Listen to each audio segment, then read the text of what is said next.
23 is Sean Jackson, C371483. Morning, Your Honor. Morning, Honor. Reports for the state. Can we have the house arrest officers? Absolutely.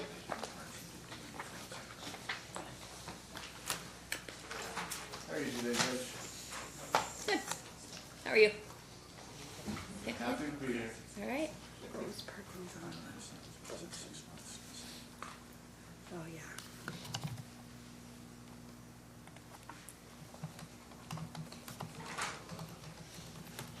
So are we going forward with the hearing then, or are we going to stipulate? We're going to step and argue, Judge. Oh, okay. They were here. They were waiting outside because it's a little crowded. I just wanted them to be here in case the court had any questions. Okay, sounds good. I'll then have them, they want to stay by you. All right, so, Mr. Jackson, do you agree that you violated your house arrest agreement in the manner laid out in the report that your attorney went over with you? Okay, I find you are in violation of house arrests at this point, and I'll hear argument regarding what should happen further. Let's start with Mr. Portz. Thank you, Your Honor. And just for the record, I do have officers Camp and Rodriguez from house arrest here in case the court has any question. The purpose of today's hearing is, you know, it is pursuant to the Johnstone case. In that case, the Supreme Court highlighted that any violation on house arrest, whether technical or substantive, is a violation subject to the statutory sanctions. And those sanctions are revocation of bail or an increase of bail for good cause shown. Now, I'd reiterate that, as this court knows, Mr. Jackson was detained following his indictment on $250,000 bail. I know that the district court at the grand jury return issued that bail knowing what Judge Sachs had done in the Justice Court previously. And the reason that the bail is so high is because Mr. Jackson participated in an armed home invasion with a group of other co-conspirators in which they targeted an individual who was a prolific YouTube poster, broke into his house at 2 a.m., and coordinated substantively with other co-conspirators, including Defendant Queen, who did not actually go in, but put them onto this man's location, where they should park to avoid detection, and then they disabled cameras in front of his house, waited until all the lights were out, and then broke into the home, during which time they kicked in his door, armed with guns and tactical flashlights, tried to rob him, and when he fought back, they shot him multiple times, completing the scene. So it's a violent home invasion.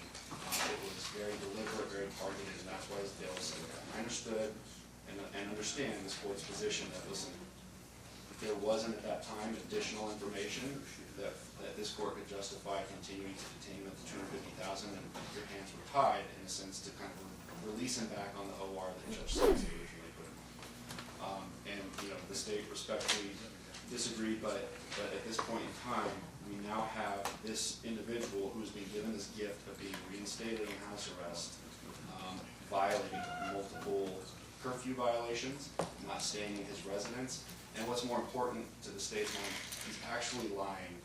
He lies to these officers about it when he's confronted. He sends in a text saying that his bracelet is malfunctioning on one of the 3 dates that he left his home without permission. And it appears he went to a pool party on a Friday night or something like that. That was a lie because, I mean, look, you can argue that it's possible that these machines malfunction, but you've received the reports. There's data points. The officers are here, happy to explain it. The reception of that particular bracelet was at one of its highest levels. It's incredibly accurate, as accurate as your phone using GPS as you drive through the city, telling you when to turn or when you've arrived at your destination and you're 50 feet away. It's very clear he exited and left. He actually tested it a few times and then went out and stayed, and then started texting these false statements back saying my machine's tripping, I was asleep, and I just woke up with these messages. I'd also note that when he was taken in to come do a drug test and to meet with the officers, he then came up with a new story in which he stated the reason he had to leave was because there was a fire in his apartment, or his apartment residence, and he was evacuated by fire marshals. This officer, Officer Camp, actually reached out to the fire department that verified there had been 0 calls from fire to that apartment unit in the month of April when he alleged this happened. And it's also just completely incompatible with his prior statement that his device was tripping or malfunctioning. So we have lies upon lies occurring here.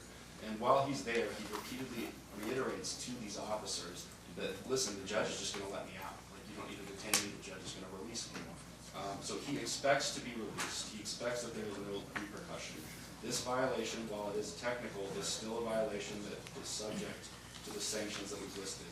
Our position is his bail should be revoked or reinstated to the $250,000 amount with high-level monitoring and no contact as a condition.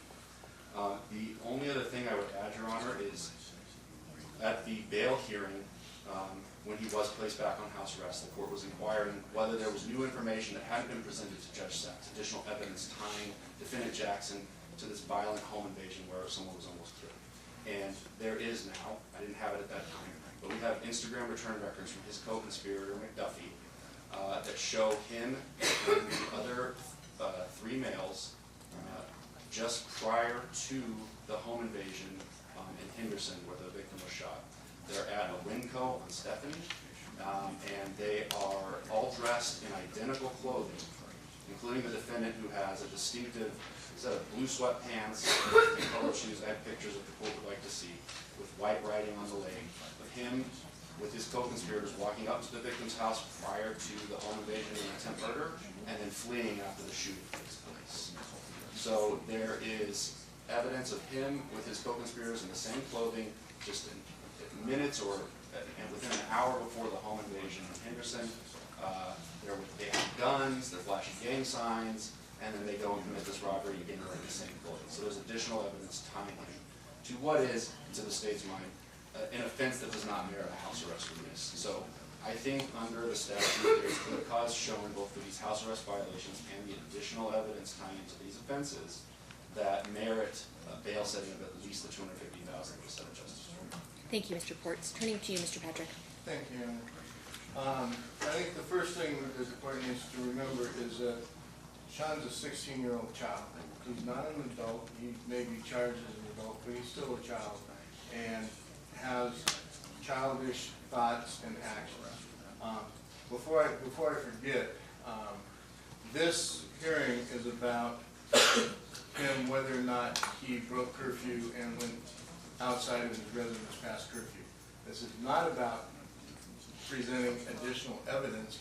If Mr. Portz wanted to present that, then he should have done it properly in a written motion to revoke bail with new evidence. That's not what we're here for today.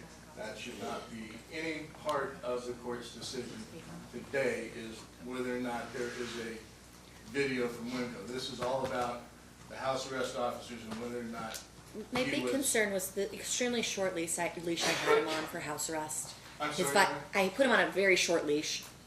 The idea of him being out and was very concerning to me. Okay, And the well, fact that he violated in this way and then lied is where I'm at.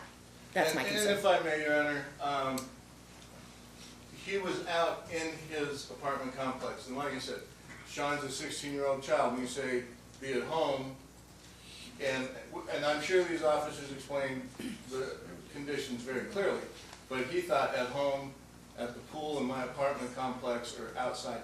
And I think there was some, misunderstanding on his part or whatever. It's not like he was 3 miles down the road at a 7-Eleven or 5 miles across town at another party. None of this is outside his actual apartment complex. And I think that when you look at his age and inexperience, there is something to be said about that. He did break curfew. He admits that.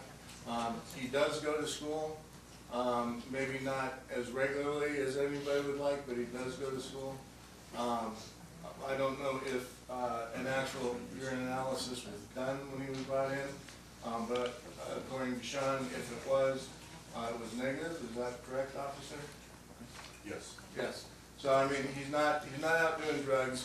He's attempting to go to school, and he's not leaving the apartment complex. And the court is very well aware of the tortured history of Sjean in and out of jail in this case because of 3 separate indictments, different bail hearings, and different things like that. So, I think if anybody ever deserved one shot at something, You know, because of his age, inexperience, and because of the tortured history of him in and out of jail, I think that this is the time where he gets one chance and understands that house means house and house does not mean apartment complex. And I'm sure we'd be having a way different conversation, like I said, if he was on the strip doing drugs or something, then there's no excuse. But in your apartment complex, I think makes the difference here. And I understand that you put him on a very short leash. And again, if he was 20, 22, we'd have a different conversation. This is a 16-year-old child who finds himself in adult court and does not have the cognitive ability at his age. We can't hold him, I mean, you know, according to law, he can be tried as an adult, but he is not an adult in any stretch of the imagination. There's countless studies that you're not fully developed mentally until 25. He's 16. I mean, we got to take that into consideration, and the fact that he was just in his apartment complex. And I'd ask that you give him one shot, and I've made it very clear to him that if by some grace you give him one chance, that you will never give him a second. Can I make one more? I'm not going to give him a second chance.